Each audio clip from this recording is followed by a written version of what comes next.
হ্যাঁ কাকা বলেন। সংসারে দুইজন থাকি তো, সারাদিন রিক্সা চালাইয়া যেই আয় হয় তার থেকে কিছু টাকা জমায় রাখতাম।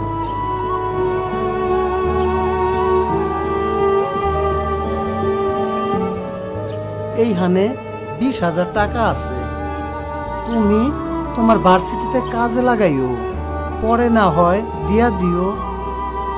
আপনি এটা কি করতেছেন কাকা? এটা তো আপনার অনেক কষ্টের টাকা। কাকা আমি এটা নিতে পারবো না। এই টাকা আমার আর কোনো কাজে লাগবো না। এক সময় লাগতো, আমার একটা পোলা ছিল তার জন্য। অহনো আমি টাকা জমাই, কিন্তু লাগে না। মানে? আমার পোলারেও আমি শিক্ষিত বানাইছিলাম, তার পড়ালেখার লেগেও এরকম টাকা জমাইতাম। সে এখন মেলা বড় শিক্ষিত। আপনার ছেলে এখন কোথায়? সে এখন মস্ত বড় অফিসার, বউলিয়া থাকে বিরাট বিল্ডিং এ।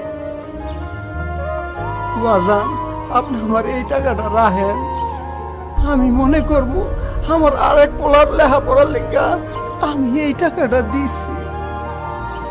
আমি খুব খুশি হব বাজান, আমি খুব খুশি হব।